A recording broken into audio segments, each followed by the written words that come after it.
Hi guys, Brian Deters here. I'm a father, I'm a husband, I'm a teacher, and I'm a coach.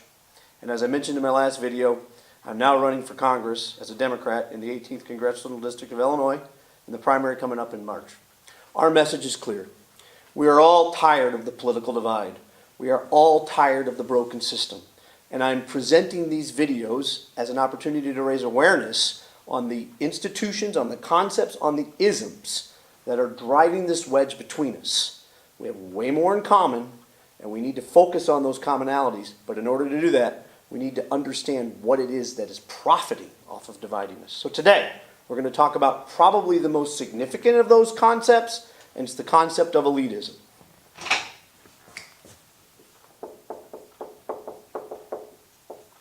Okay, so elitism, right? You've heard the word before. You think, what's wrong with being elite? The reality of it is there's nothing wrong with being an elite. In fact, this is part of the fabric of what it means to be an American.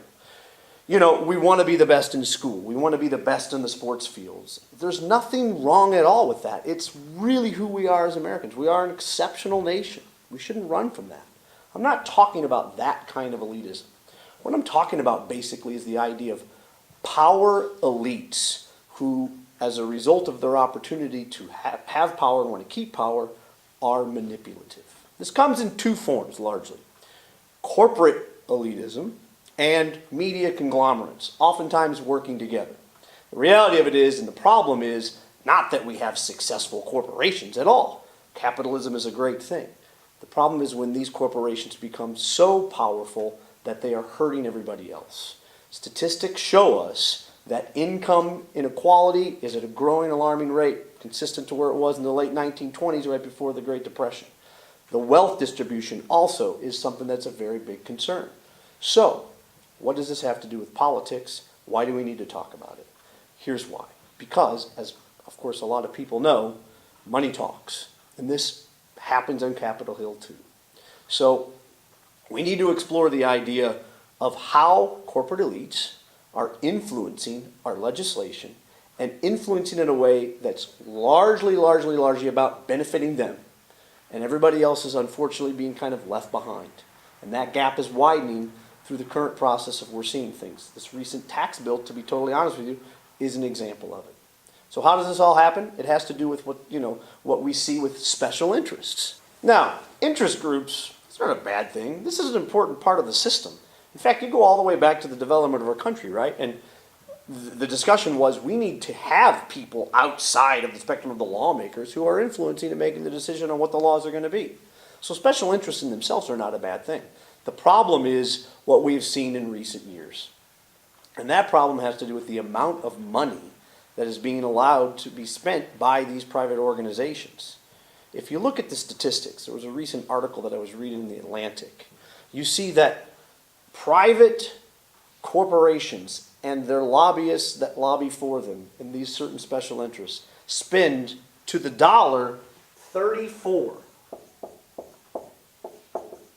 to what you see with, let's do this little graph here to kind of make sense. That's not to scale, mind you. But what we see here is private companies that have the ability to spend a lot of money and are not getting the restrictions in having that happen are spending entirely 34 to 1 to groups like the AARP, the Urban National League, and other that are more public-oriented special interest groups.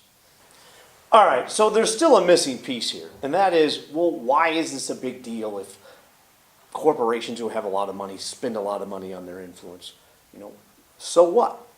The so what comes in the fact that what we've seen since 2010 is a Supreme Court case that's impacted the elections and the amount of money that corporations that have the ability to spend a whole lot of money now have in this system that's set up through these special PACs, political action committees, and these obscure 527 groups where a lot of people who have a lot of money, Koch brothers for instance, can kind of sit back behind the shadows and send as much money as they possibly can.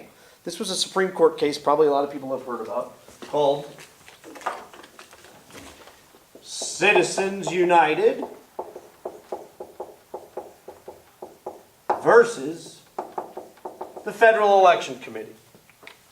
A lot of people were surprised about the decision that the Supreme Court made in this case because it kind of broke a lot of precedents on the amount of money that is spent, who can spend the money, the idea that it was suggestion that corporations and special interest groups could work like individuals. Hey, the reality of it is we're a democracy for the people, not for corporations. This is a big part of our economic system and a huge part of the success that we've seen in our country.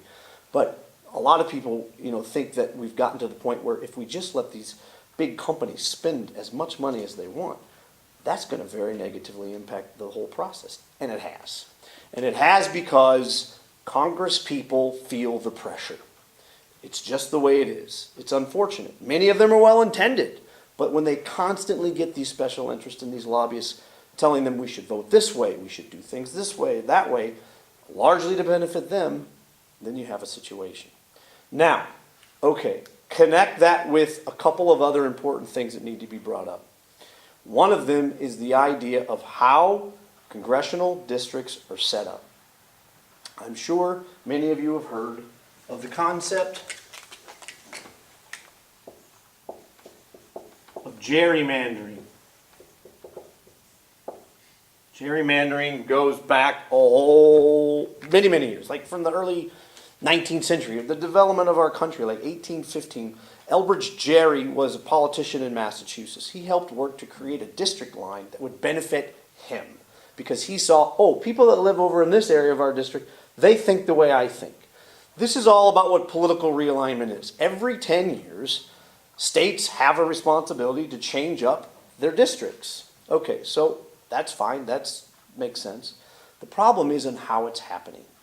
Gerrymandering can be very manipulative. In the state of Illinois, in our district, in the 18th district, there's clear and obvious signs of this. Take a look, for instance, at the borders when you get a chance. Go to Google or something like that, and take a look at the 18th district map. When you don't have the urban, more democratic traditional vote of Bloomington, Peoria, and Springfield involved in this district, how possibly could a Democrat like myself win this district? The answer is it's really, really, really, really hard because everybody that is in this district is typically a conservative, Republican-oriented kind of voter. But the reality of it is I think a lot of people don't understand how this works. And trust me, this is not just a Republican thing. This is a political party thing. Democrats are also, taking advantage of this too. At the end of the day, this is not a democratic process. At the end of the day, people really aren't participating in an election that truly gives a voice for both people's interests in an area, in a district. So that needs to change, right?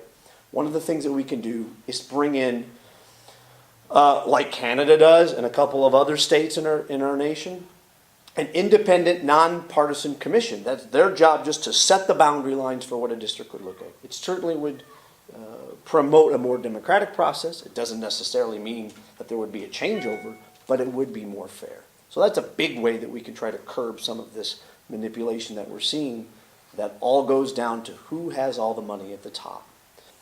I was reading some recent information on the website Ballotpedia, which is a great site if you get a chance to go check it out. It has a lot of different stuff.